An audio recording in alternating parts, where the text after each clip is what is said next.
What nonsense. हाँ, clinic से कोई नर्स नहीं आई थी। डॉक्टर आई थी, उसका नाम प्रीति था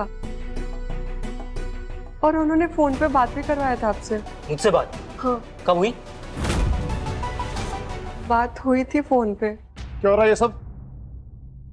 नर्स कहां पर है? कोई फाइल अपनी जगह पे नहीं है और एक इतनी जरूरी फाइल नहीं मिल रही। बुलाओ उसको यहाँ पे अभी। ओह कम ऑन विधि, कहीं तुम किसी प्रॉब्लम में तो नहीं फंस गई? डॉक्टर, यस, मेरे पति की फाइल दे दीजिए। एक्चुअली आपके पति की फाइल मिल नहीं रही है। ऐसे कैसे नहीं मिल रही है? ठीक से ढूंढिए, मेरे स्वर्गवासी पति की फाइल है वो। इंश्योरेंस क्लेम में जरूरत पड़ेगी उसकी। कितनी इंपॉर्टेंट फाइल है वो। डोंट वरी, फाइल यहाँ पर होगी, हम उसको ढूंढ रहे हैं। आप तब तक जाके मेडिसिन जमा करा दीजिए, मैं फाइल ढूंढ रहा हूँ।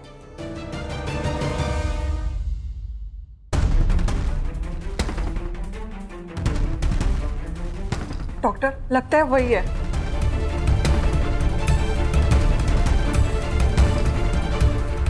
सिस्टर रुकिए, सिस्टर। सिस्टर,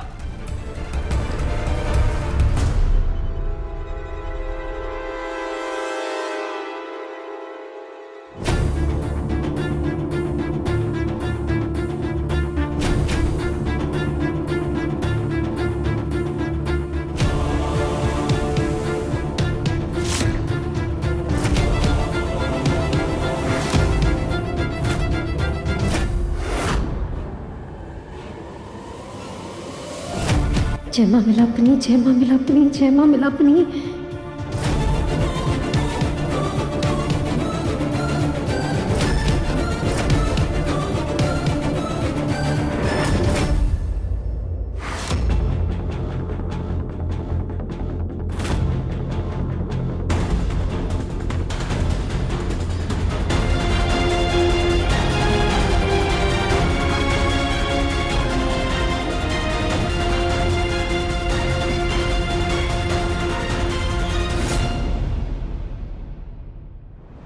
अरे सिस्टर, क्या हुआ आपको? वो ये मैं दवाइयाँ लेने आई थी। आप बैठे ना, मैं ले लूंगी दवाइयाँ। भाई साहब, ये मेडिसिन रिफंड करवानी है।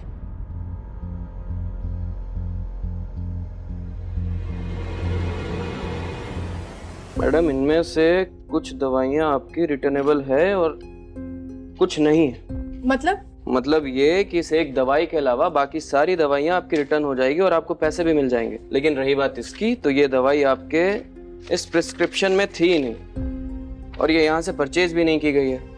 ऐसे कैसे नहीं थी? हमें कोई शौक नहीं है दवाई खरीदने का। ये सभी दवाइयों के साथ ही लेकर आई हूँ। अरे मैडम, थोड़ी तो पढ़ी लिखी होंगी ना, खुद देखिए आपकी फाइल में ये दवाई कहाँ लिखी हुई, बताइए मुझे। अरे कोई और दवाई होगी, आपके घर पे पड़ी होगी। देखिए भाई साहब, हमने आप ही के यहाँ से सारी दवाइयाँ ली हैं। कुछ तो शर्म कीजिए, मेरे पति इस दुनिया में नहीं है। एक एक पैसों के मोहताज हो गए हैं हम। मैम, आपसे हमदर्दी है हमें, लेकिन हमारे हॉस्पिटल के रिकॉर्ड्स में इसकी एंट्री नहीं है। देखिए, आप ही के हॉस्पिटल के एक वार्ड बॉय ने मुझे ये दवाई लाकर दी थी। उसने बोला था कि बिल में ऐड कर देगा। मैंने पर्ची मांगी थी, पर उसने बोला कि इमरजेंसी है। वो जल्दी में लेकर आया था। हाँ, उसका नाम किशन था। वो कंपाउंडर था। हाँ, आप प्लीज उससे पूछ लीजिए ना।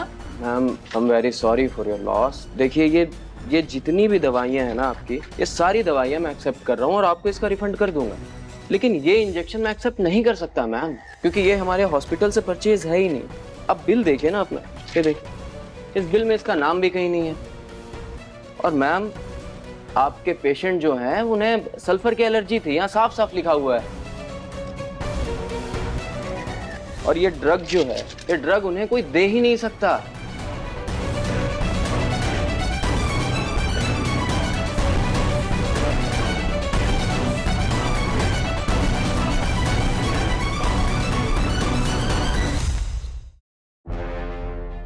देव जी, जल्दी चलिए यहाँ से, जल्दी चलिए। लेकिन अंदर हुआ क्या? मैं आपको सब बताती हूँ, लेकिन अभी यहाँ से चलिए, हम लोग पकड़े जाएंगे। चलिए।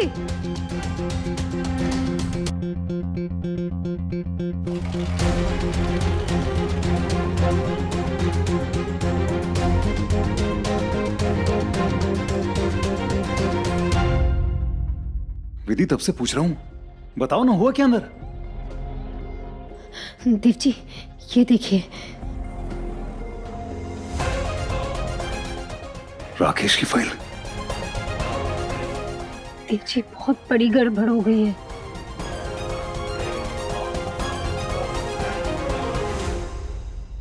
आपके पेशेंट जो है उन्हें सल्फर की एलर्जी थी, यहाँ साफ साफ लिखा हुआ है। ये ड्रग उन्हें कोई दे ही नहीं सकता। This is fantastic. Vidhi ji, आपने इतने रिस्क उठा के ये एविडेंस इकट्ठे किए हैं, थैंक यू। इसमें साफ साफ बोला है राकेश को गलत मेडिसिन दी गई है, अनप्रिस्क्राइब्ड। मैं अभी जाकर कोर्ट में अपील करता हूँ फॉर रीपोस्टमार्टम एंड विसरा, और उसके बाद हम ये वीडियो कोर्ट में दिखाएंगे। लास्ट अटेंडेंट होने के नाते कंपाउंडर किशन को भी कोर्ट में बुलाएंगे। आप लोगों से बहुत सवाल जवाब हो गए, अब किशन की बारी। वकील साहब, विधि ने अपना काम पूरा कर दिया, प्रूफ्स लाकर अब आपकी बारी है। डोंट वरी देव जी, आपको या किसी को भी घबराने की कोई जरूरत नहीं है। पर हाँ, हम ऐसा कर रहे हैं, ये बात मुझसे तो बाहर नहीं जाएगी, पर आप लोगों को भी ख्याल रखना होगा।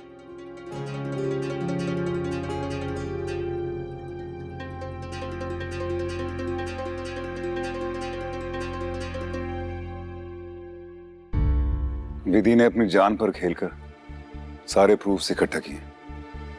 सो प्लीज, जैसा आपने सुना होगा, वकील ने बोला कि ये बात बाहर नहीं जानी चाहिए, वरना हम अभिमन्यु को वापस नहीं ला पाएंगे। तो प्लीज ये बात अपने तक ही रखें। तो मुझे क्यों बता रहे हो?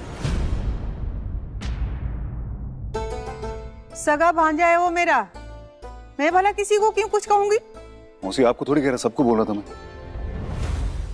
भाई साहब डोंट वरी, हम विधि के हार्ड वर्क को वेस्ट नहीं होने देंगे। एंड ट्रस्ट मी, ये बात बाहर नहीं जाएगी।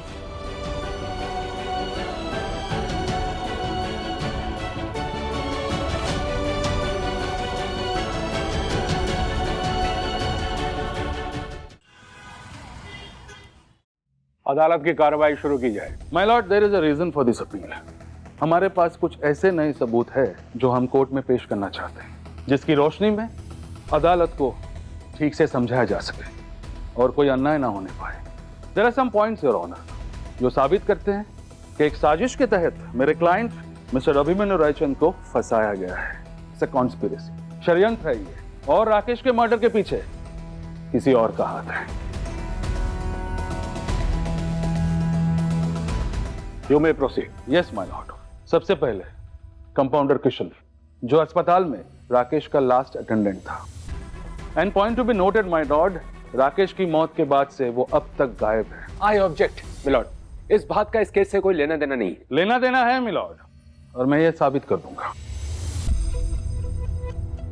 मिस्टर डिफेंस लॉयर, यदि आपके पास कोई पुख्ता सबूत है तो उसे अदालत के सामने रखिए, वरना यूं अदालत का वक्त जाया मत कीजिए। क्या आप ये बात साबित कर सकते हैं कि उस गुमशुदा कंपाउंडर का इस केस से कोई संबंध है? बेशक सर, मैं आपके सामने एक वीडियो पेश करना चाहूंगा।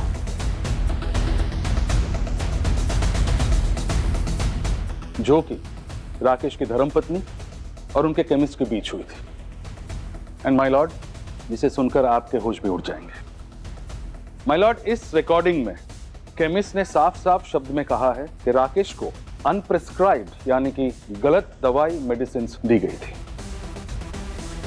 माय लॉर्ड, हमारे इन्वेस्टिगेशन के मुताबिक ये मेडिसिन कंपाउंडर किशन के बोलने पे मंगवाई गई थी, एंड जिन्हें डॉक्टर तिवारी, जो राकेश का केस हैंडल कर रहे थे, पॉइंट टू बी नोटेड, उन्होंने प्रेस्क्राइब नहीं किया था my Lord. I object my Lord, court में रिकॉर्डिंग की कोई वैल्यू नहीं है।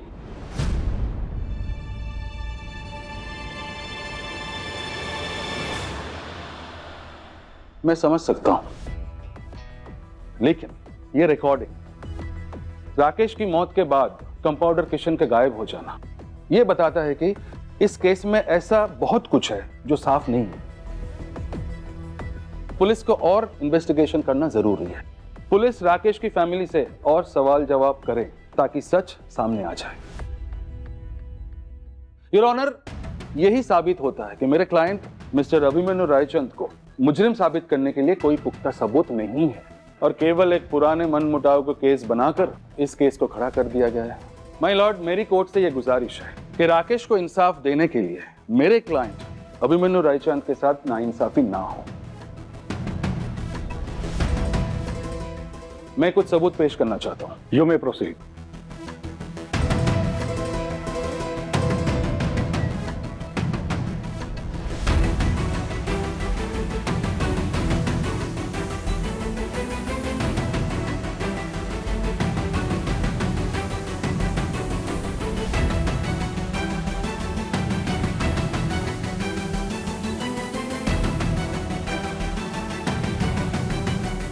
देखिए, आप ही के हॉस्पिटल के एक वार्ड बॉय ने मुझे ये दवाई लाकर दी थी। उसने बोला था कि बिल में ऐड कर देगा। मैंने पर्ची मांगी थी पर उसने बोला कि इमरजेंसी है। वो जल्दी में लेकर आया था। उसका नाम किशन था। वो एक कंपाउंडर था। और मैम, आपके पेशेंट जो है उन्हें सल्फर की एलर्जी थी, यहाँ साफ साफ लिखा हुआ है। ये ड्रग उन्हें कोई दे ही नहीं सकता।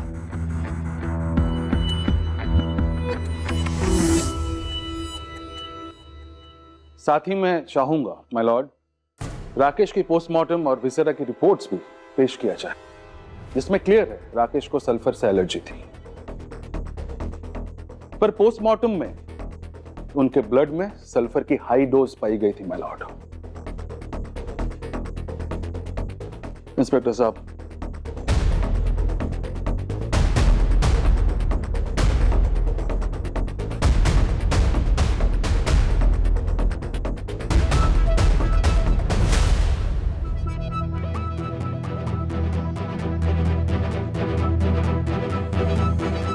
इन रिपोर्ट्स के आधार पर यह साफ जाहिर होता है कि मिस्टर राकेश की बॉडी में सल्फर पाया गया है और इसी के कारण उनकी मौत हुई है।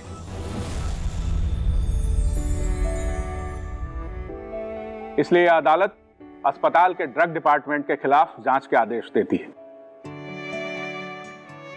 इन नए सबूतों की बिना पर यह साबित होता है कि इस केस की इन्वेस्टिगेशन सही तरीके से नहीं की गई है। मिस्टर अभिमन्यु रायचंद और राकेश के बीच हुआ झगड़ा मिस्टर राकेश की मृत्यु की वजह नहीं है।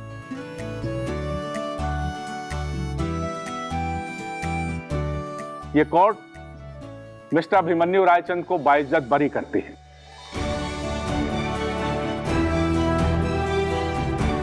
और साथ ही पुलिस को ताकीद करती है कि वो इस केस की नए सिरे से जांच करे ताकि असली मुजरिम जल्द से जल्द पकड़े जा सके। The court is adjourned.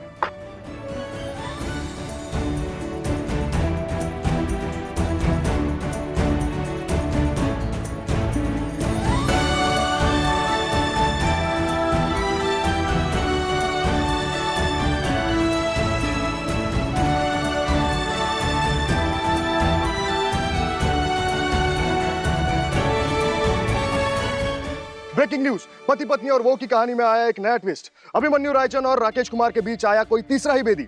Abhimanyu Raichand आज राकेश कुमार मर्डर केस से बाइज्जत बरी हो गए हैं। Congratulation sir.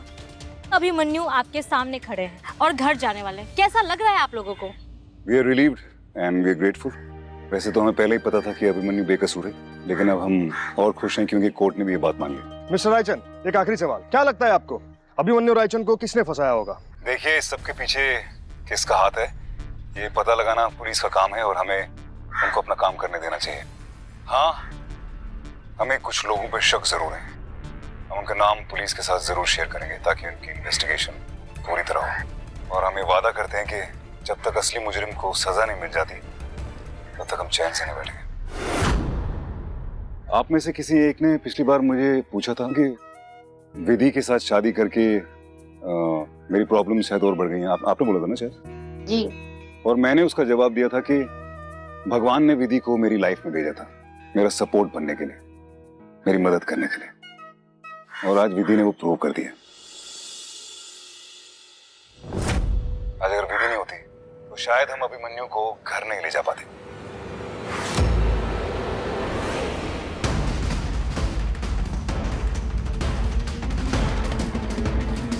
Thank you Vidhi, thank you.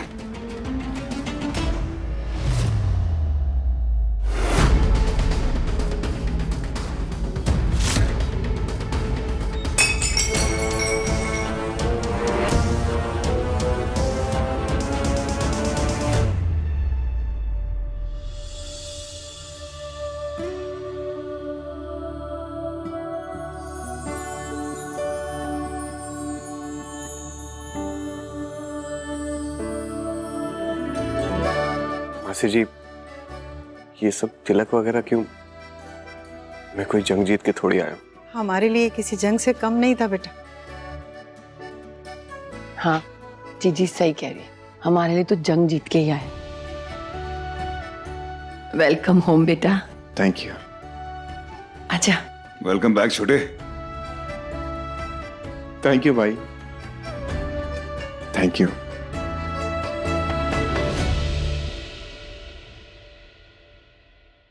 विधि, आज तुम्हारी वजह से अभिमन्यु घर वापस आ पाए। तुम्हारी एफर्ट्स की वजह से माय फैमिली इज टुगेदर।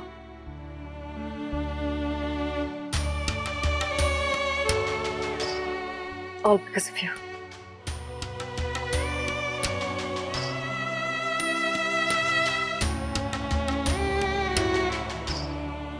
मैं तुम्हारी फेवरेट हर्बल टी बना के लाऊं पहले की तरह? पियोगे?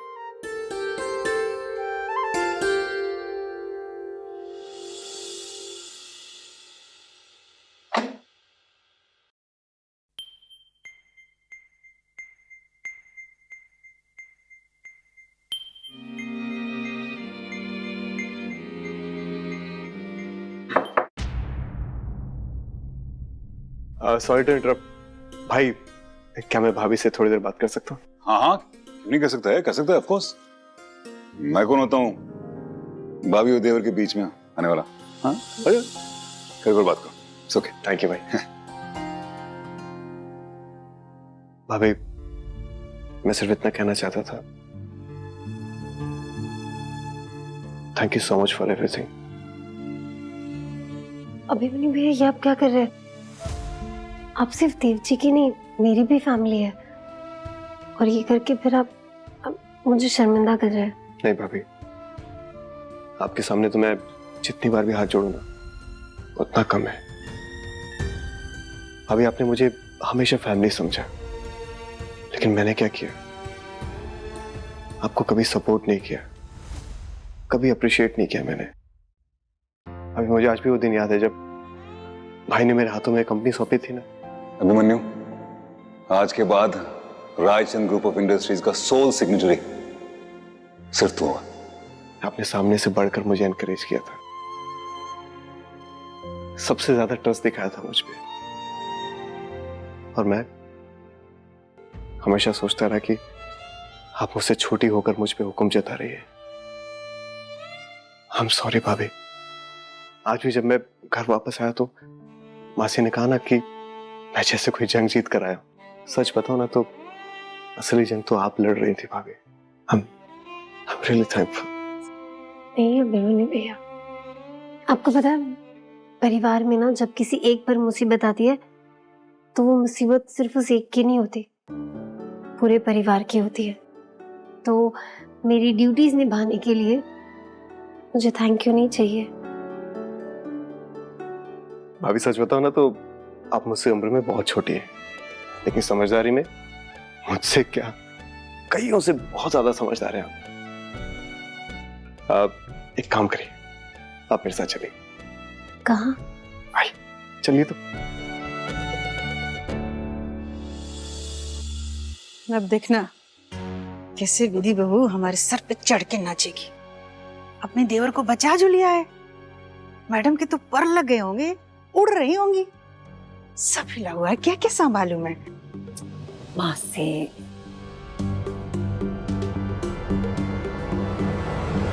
क्या हुआ?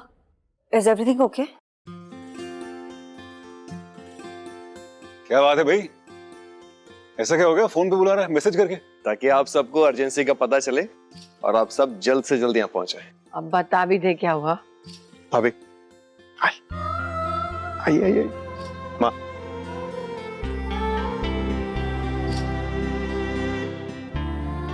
तो बात यह है, विधि भाभी जब से शादी करके इस घर में आई है ना, उनका एक मान है जो अभी तक ठीक से पूरा नहीं हुआ।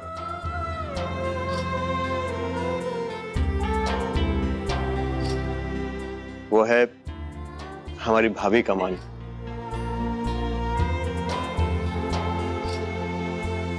आज आप सबकी प्रेजेंस में मैं चाहता हूं कि मैं और प्रिया देव भाई और विधि भाभी का पैर छुए और उनसे आशीर्वाद लें।